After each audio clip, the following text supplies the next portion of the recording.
अहिंसा पर चलो। और दूसरी बहुत प्रमुख बात है स्यातवाद। दुनिया को जैनिज्म का देन ये है, जैन धर्म का देन है स्यातवाद। स्यातवाद माने क्या? कट्टरपंथी से दूर होना। ये भी हो सकता है, ऐसा भी हो सकता है।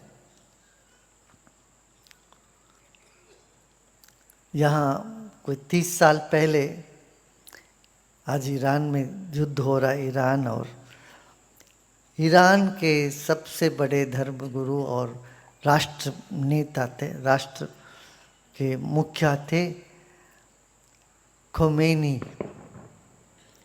देखिए कहीं तो कोई पटाखा फूटे। वो खोमेनी जी के जिसको राइट हैंड मैन कहते हैं, ऐसे एक उनके स्कॉलर थे। वो भी 80 साल के थे या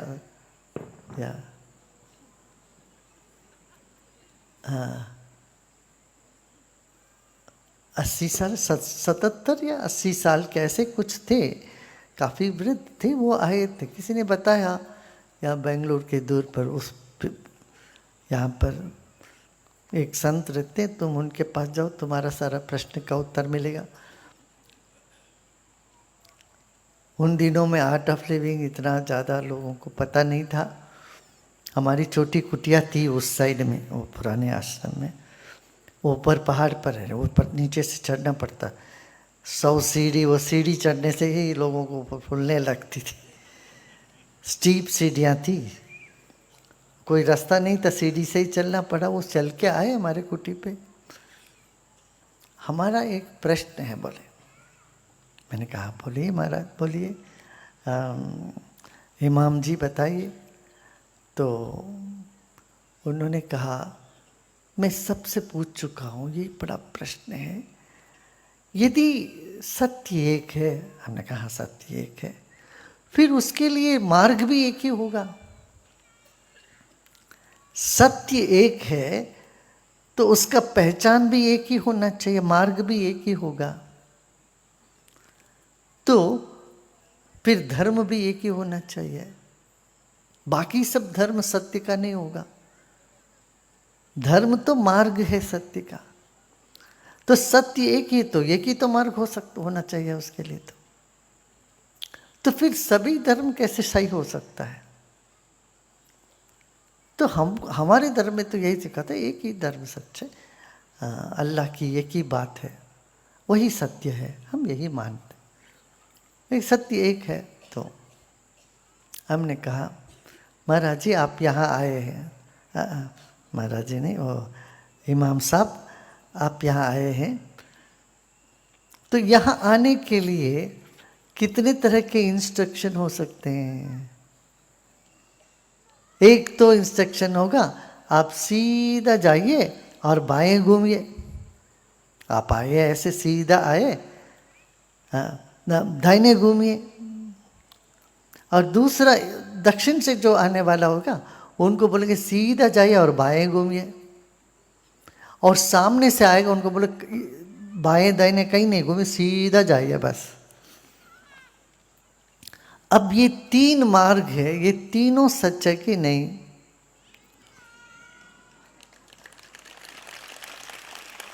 ये तीनों सच हो सकता कि नहीं?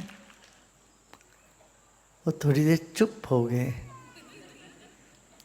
बोले महाराज जी, बोले महाराज जी आपने तो खोल दिया मेरा दिमाग। मैं इस प्रश्न से बहुत परेशान था।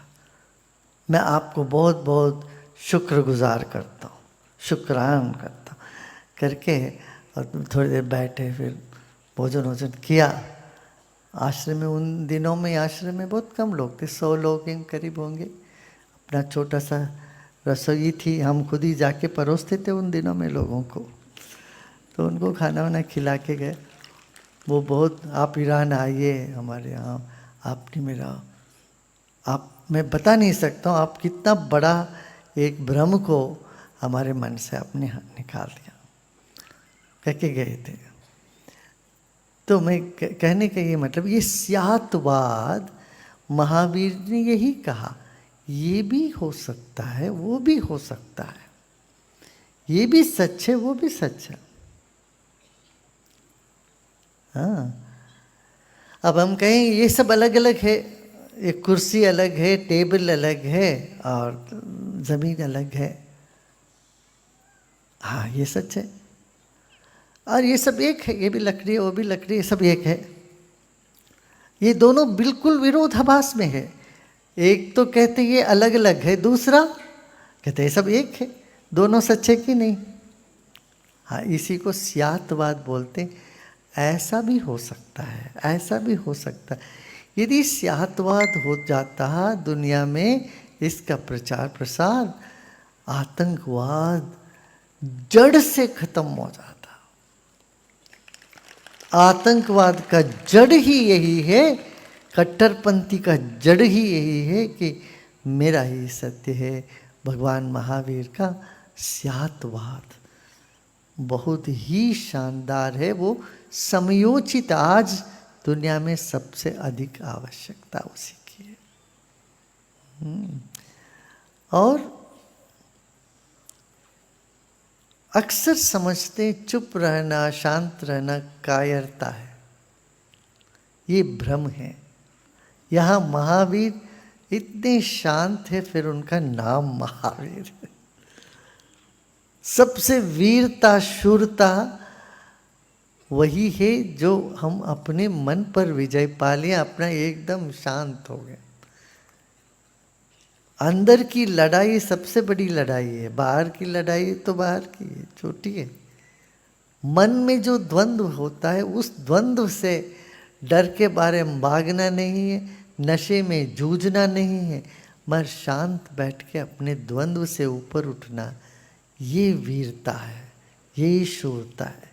महावीर स्वामी की संदेश, महावीर स्वामी का संदेश ही यही है, वो वीरता को जगाए अपने भीतर। गुरुदेव, हनुमान चालीसा में भगवान शिव जी ने माता पार्वती को वचन दिया है कि जो भी हनुमान चालीसा का पाठ करेगा उससे सिद्धियां मिलेगी। गुरुदेव, हनुमान चालीसा में ऐसी क्या विशेषताएं हैं? भाई, भक्त की ये उद्गार है,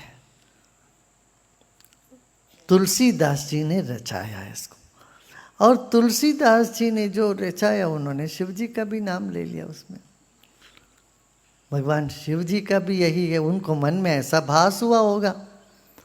वैसे तो शिव जी का कहीं पर भी ऐसा ग्रंथ में लिखा नहीं, या शिव जी का हुआ नहीं, मगर ये एक संत की अनुभूति है। तुलसीदास को अपने मन में जिनको मुख्य आराध्य माना, जिनको अपने इष्ट देव माना, उस इष्ट देव के ही परिवार बाकी सब हो जाते, और उन्हीं के साथ बाकी सब देते हैं। इसीलिए तुलसीदास हरि चेहरा, वो भी है ना हनुमान दास, तुलसीदास ने रचाया है। अब उन्होंने शिव जी के मुंह से सुनना चाहते थे तो शिव जी से मुंह से करवा दिया। आप साकी साकी सिद्धि हुए गौरीशा, कहते गौरीश माने शिव जी जैसे उसकी सिद्धियां हो जाएगी, ऐसे उन्होंने बताया। और इसमें कोई वो नहीं, बात नहीं। अपना आराध्य जिनको मानते हैं उनके सारे परिवार होते हैं, बाकी सबको उनके साथ जोड़ते हैं। यही हमारी देश की विशेषता है, हमारे जो सनातन परंपरा की विशेषता यही है। तो आप गणेश मंदिर में जाओगे, उधर भी शिव जी होंगे, बाकी सब मूर्तियाँ भी होंगे, सभी परिवार होंगे। श्री देवी के मंदिर जाते हो, वहाँ गणेश जी भी होते हैं, विष्णु भी होते हैं, शिव भी होते हैं। इस तरह से सबको साथ लेके चलना। मगर ये कुछ संप्रदाय ऐसे हैं हमारे देश में जो शिव नहीं बोलना चाहते हैं, कुछ वैष्णव संप्रदाय ऐसे भी हैं, वो बोलते हैं अरे शिव नहीं बोलना चाहिए मुँह से, नहीं एक भक्ति उसमें ये उसका पीछे रहस्य यही है, तुम्हारा भक्ति एक हो, अटूट एक जगह तुम्हारा मन को लगा के रखो, नहीं तो मन में भ्रमित हो जाते, इस देवता को पूजा करें, इस देवता को पूजा करें, दूसरे को करें, तीसरे को करें, ये सब भ्रम। इन भ्रम से मिटने के लिए कहा कि सिर्फ एक देवता पर ध्यान दो, वो भी सही है, और एक में सबको देवता को देखना वो भी सही है। शिव विष्णु में कोई भेद नहीं है, ऐसे देवी और शिव में कोई भेद नहीं है, सब एक है। इस तरह से मान के चलना चाहिए। इसलिए देखो जैन धर्म में, जैन परंपरा में सारी मूर्तियां जो 24 तीर्थंकर करीब करीब एक से होते हैं। एक पार्श्वनाथ के पीछे सर्प होते हैं, उनके सिर पीछे, बाकी सब मूर्तियां एक से होते हैं। उनके नीचे सिर्फ चिन्ह से तुम्हें पता लगा, अच्छा वहाँ सिंह है तो महावीर, और वृषभ है तो वृषभनाथ, आदिनाथ, इस तरह से आदिनाथ हो तो वो, इस तरह से नीचे चिन्ह को देख करके उनका नाम और उनका रूप को कल्पना करते हैं। वैसे तो एक से होते हैं, यही बात है, एक में अनेक, अनेक में एक। काफ़ी है ना आज इतना।